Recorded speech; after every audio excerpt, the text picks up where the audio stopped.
Steven Muehlhausen here, sportingnews.com. I'm doing a solo podcast. I'm going to be doing some more video blogs, just solo, talking about various pro wrestling, boxing shows, and we'll get right into it. Last night, Gennady Golovkin, David Lemieux from Madison Square Garden. We're going to recap that show, go over the co-main event, Roman Gonzalez against Brian Viloria, and just talk about the card in general. And what more do I need to say? 20,548 people seeing Gennady Golovkin defeat David Lemieux by 8th round TKO to now become the IBO, IBF, WBA, and the interim WBC middleweight champion of the world. This was a battering start to finish. Golovkin really basically came out and established a jab. A straight left jab just to start the fight, and it was like over. You knew what he wanted to do from the outset, and I thought that was so key. If you look at it, just because Golovkin first came to the United States, he was more, this is knockout artist, really not much of a boxer. But as he's gone on and been brought along by Tom Loeffler and, K2 Promotions, he's been developing it, and working with Abel Sanchez. He's been more becoming a boxer, using the jab. And you see 26 jabs in the first round. Unheard of for a middleweight. You don't see that. And it was just amazing how he kept popping it. And I thought it stunned Lemieux. I thought it took Lemieux out of his game plan. You could see early on the swelling all over Lemieux. And you look at by the time the end of the fight, he's battered and bruised. He's bloody. They kept popping that jab. He shattered his nose. I think it was in the 4th or 5th round. It just set up the power shots. By the time Lemieux realized, okay, I have to get going, I just have to throw caution to the wind, it was too late. As soon as Golovkin started popping that jab, because it was setting up the hooks, it was setting up. I like how he throws that little short, sneaky uppercut from the inside. He just takes it and just doesn't even set it up. He just goes right at it, which I thought was really nice, because they say, you always got to set up. In that instance with an uppercut, I really don't think you have to set up. And Golovkin didn't do that there. But the jab set up that beautiful left hook to the liver. Oh, my goodness.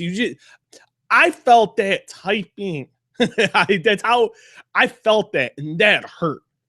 But Lemieux had a couple moments where, he landed some nice combinations. He hit Golovkin flush, and which you really don't see too often. Golovkin likes getting hit, and he'll take a punch to throw a punch like he did with that left hook to the liver. Lemieux landed a left hook, but the way Golovkin was going, it grazed him, and he was able to land a perfect body shot to the liver and sent Lemieux crumbling. And then it just kept going. Then you look at the final round of the fight. Lemieux, actually, I thought that was Lemieux's best round of the, I thought the 6th, 7th, and 8th, I thought that's when Lemieux looked his best, because that's when he threw caution to the wind. But like I said, it was too late already. It was like, okay. You should have, where was this 4 rounds ago, instead of bringing it up when it's not really looking too good for you? So I thought overall, people are like, you've seen Steven Espinosa from Showtime tweeting on Friday, everyone's giving criticism. Why is anyone criticizing? Because Golovkin's a 15-1 underdog, but they're criticizing Floyd Mayweather. A little sour grapes there, Mr. Espinosa. It's a little disappointing to see coming from someone like you who is very influential in the sport. And this is a big moment for boxing.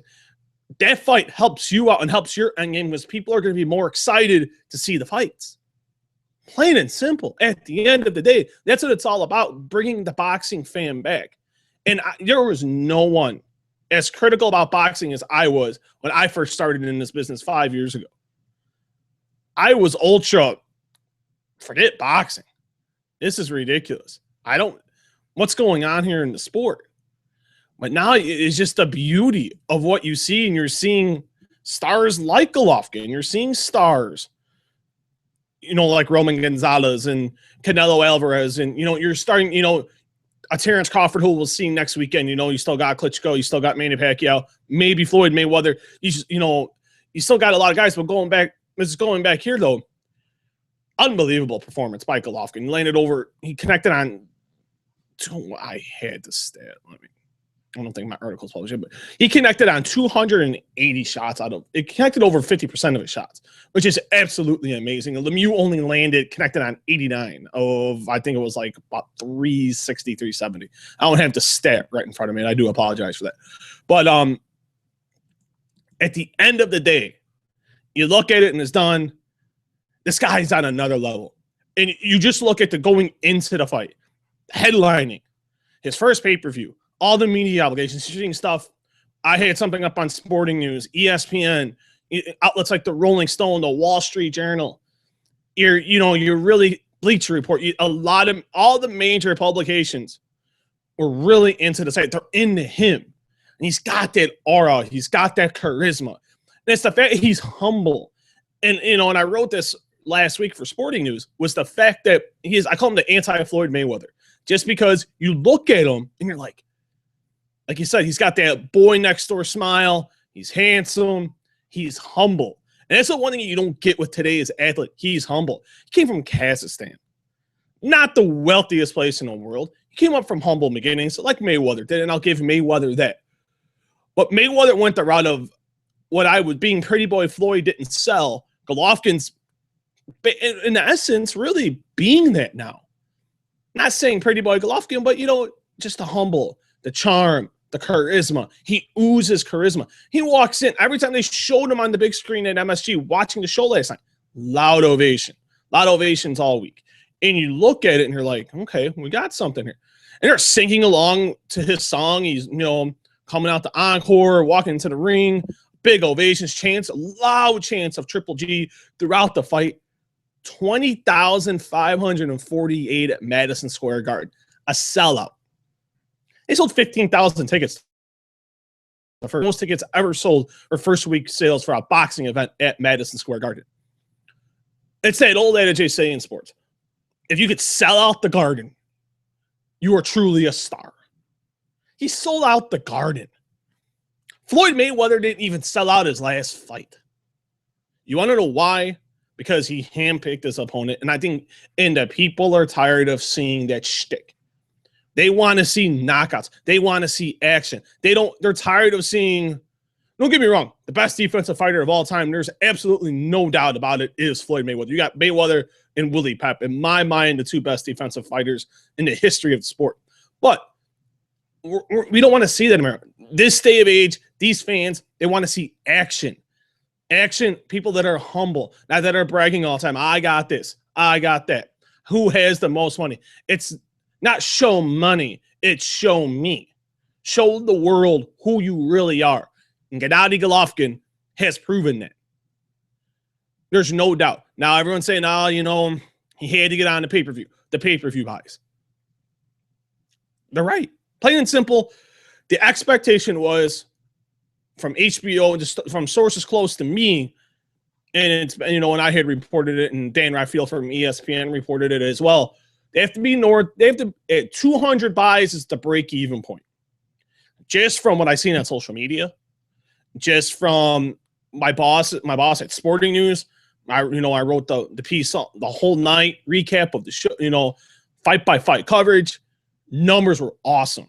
Crushed it. Mayweather McGregor level. When you're at the Ronda Rousey level, and it's, from what I'm told, better than what we've seen for Mayweather and Berto. That's good news for me. It makes me look great. But no, and I think the kind words from my boss at Sporting News, thank you so much. You don't usually get texts.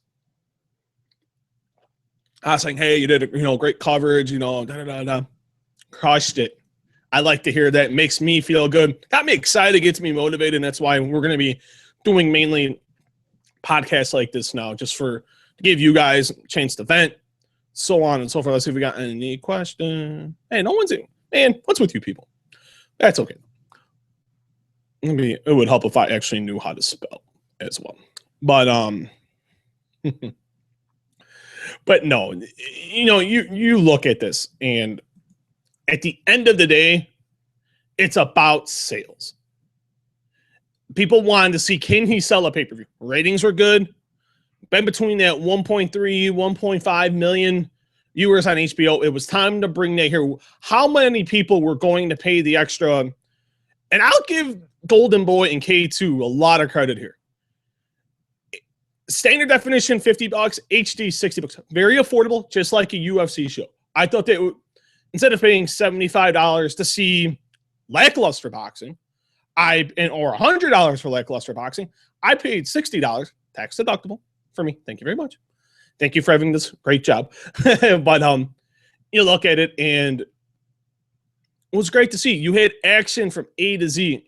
Give K2 Promotions, Tom Loeffler, give Oscar De La Hoya and Golden Boy Promotions a lot of credit for the pricing point. 200,000 pay-per-view buys. I think it gets there. I think it gets past it. The prediction I've had throughout this whole week has been 250 to 300. Anything beyond that is biscuits and gravy. It really is. Because you look at Mayweather's first outing, I think it was like about 350. Same thing for Manny Pacquiao. I really think if you get that here, I think Canelo did just about the same thing in his first spot before, his own headlining act. But, this is going to be key here, because if it's over 200,000, like everyone thinks it should be, and I'll hopefully have some projections later on in the week for you guys, but that's kind of what we expect here. If we get that, and the fact he sold out Madison Square Garden, the mecca of sports, it is hard to sell out the Garden. It really is, and you have to factor that into it. Unbelievable. But this number 2 pound for pound in the world today, I don't know why anyone's saying Andre Ward. I kind of get a little baffled by that. But now you look at what's going on now for Golovkin. As long as everything goes like it should get the winner of Canelo Alvarez and Miguel Cotto. I think the odds are better. The odds are definitely better. And, Loeffler admitted it, and so did De La Hoya, that if Canelo wins, that'll be the better fight. The fight will be easier to make, which makes sense. Cotto's not a middleweight. Cotto wanted to make history, which is understandable. I give him credit for wanting to do that. But you have to look at it now in terms of the Canelo fight will be easier to make. De La Hoya, has been been around Golovkin for the last 2 fights. His team is it seems like they're pretty easy to work with, just by talking to Tom Loeffler a couple times and just seeing what they say and how Gennady talks and how they want to conduct business, which I think is very intelligent. Now, that fight happens November 21st. Loeffler saying, we want to know within 15 days of after that fight. I think as long as you get a verbal, I think it'll happen. But I think the best thing here is for Canelo Alvarez to win, because that fight will be harder to make if Miguel Cotto wins. Miguel Cotto is more picky and choosy now. I'm shocked he's even taking this fight in general, to be quite honest. And that's no disrespect to Miguel. It's just him and his team been a little more picky and choosy, and it took forever just to make this Canelo Alvarez fight. So you look at it now. What happens now? What happens if Cotto wins? Then you look at maybe the winner of the Peter Quinlan Daniel Jacobs fight, the mandatory. He fought on the Toriano Johnson, who looked absolutely awesome against Iman O'Kane. He's the IBF mandatory. You can go that route. I think that would be an action fight. But Golovkin seems to be about collecting titles. Andy Lee, another big fight. I would like to see the Andy Lee fight. Andy Lee and Gennady Golovkin, sign me up for that one. So there's a couple different scenarios here where Golovkin has some options. I wouldn't be deathly shocked if Golovkin takes a fight in the interim just to stay busy. Golovkin doesn't want to wait 6-7 months for a fight, because if he's going to fight Canelo, it's going to be on Mexican. It's going to be the first Saturday in May. I think it's May 2nd of 2016. What a big fight, though. And I had this question asked to me earlier by some people on Twitter and, an email. Can this open the new MGM? Would it be in Vegas? Either Vegas or MSG. I think either way, it'll be at the new MGM or it'll be at Madison Square Garden. I kind of maybe Staples Center, but if I'm going to put on the magic hat here, I think I'm going to go with either MSG or I will go with the new MGM Grand. And the Staples Center in LA, a very low, distant third. So you got your options. You got the winner of Canelo Cotto. maybe Andy Lee, that would be an exciting fight. And then maybe possibly the winner of Peter Quinlan and Daniel Jacobs in December, which I'm looking forward to that fight. That fight's going to be sick on December the 12th out at the Barclays Center in Brooklyn, New York. Now, all those fights are also makeable. There's no promotional battle. There's no clashing of the heads. So I think, and don't forget, possibly, and this is very far, and I don't think this will happen, but maybe, just maybe, Floyd Mayweather. Maybe. I highly doubt it. I never hit the live button. Oh, man, Steve, you never hit the post. So the peeps can watch. What's wrong with you? I do apologize. I do. I am so sorry. Please forgive me. But no. But no, and if you really sit here and just look at it, maybe Floyd Mayweather. I wouldn't hedge my bets on Floyd Mayweather. Like I wrote a few months ago, I think in 4 or 5 months ago, Floyd Mayweather wants nothing to do with Gennady Golovkin. If you watched that last night, Floyd, stay far away. You don't want none of Golovkin. Al Heyman, Leonard Ellerby, tell Floyd to stay away. Golovkin said he can get down to 50. If he goes down to 54, it's only being for Floyd Mayweather. Let's make that clear. Watching that last night, if I'm Mayweather, I would even demand him come down to 152. I think Golovkin would go down to either, because he hit an easy cut, from what I've been told. So I think 54 is probably, because he only came in at 170 after rehydrating. Lemieux came in at 175, and Lemieux had a hard time making weight. He had to get naked, which you don't really see anymore. And he made 159.8. So if you look at this, can it happen? Yeah. Would I hedge my money on Mayweather facing Golovkin? No. Would it be a huge fight? Absolutely. Would that make people want to tune in for a Floyd Mayweather fight? Absolutely. But the question is, will they do it? No. Either if Canelo beats Cotto, which a lot of people are expecting, that will happen next. That will be May 2nd, either at the Garden or they'll be at the new MGM Arena out in Las Vegas. Or Daniel Jacobs, Peter Quinlan the winner, or Andy Lee, or even Turiano Johnson, who looked awesome, who kicked off the main card on this pay-per-view. And so look at that as well.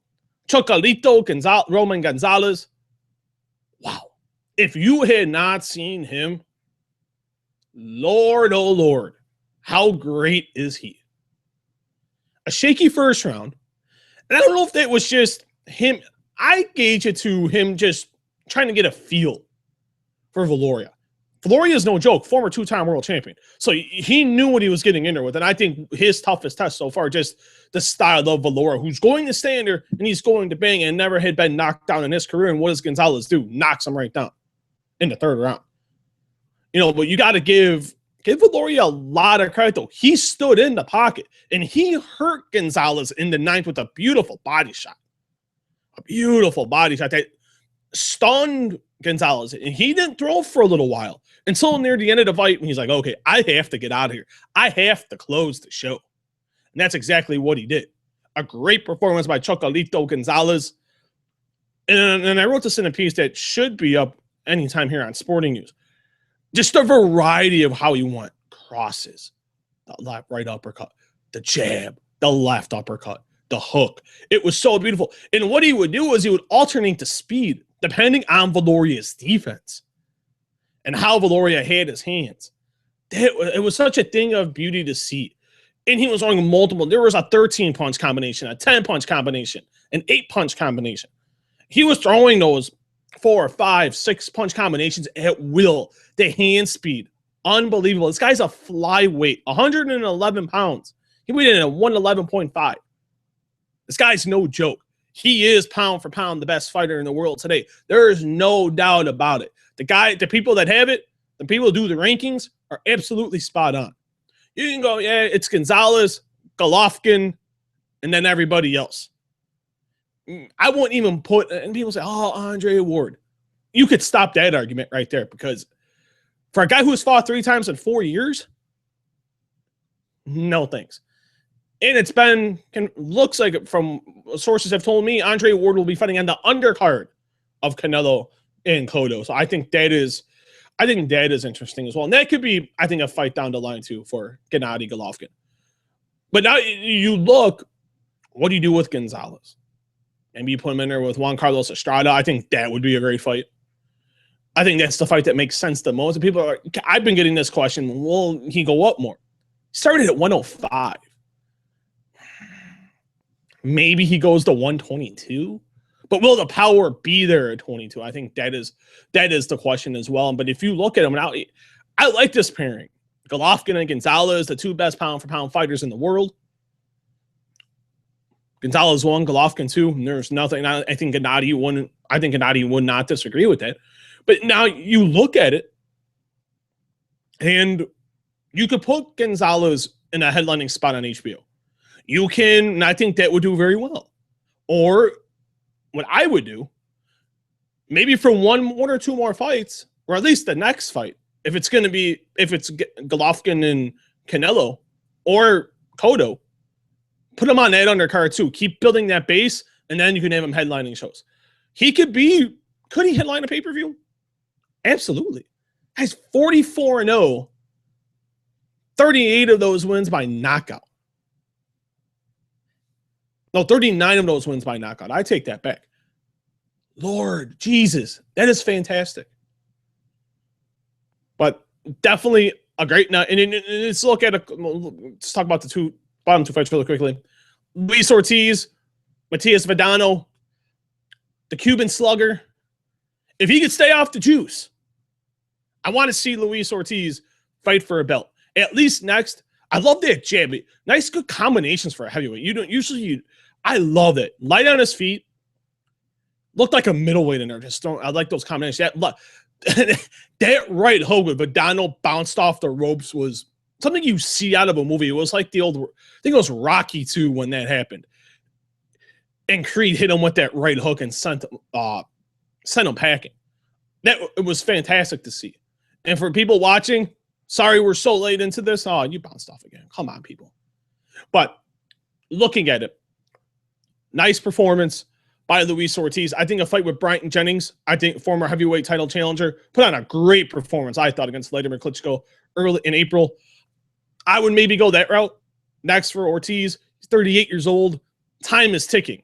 And it's not like he could sit and keep taking fights that don't really make a lot of sense at this point.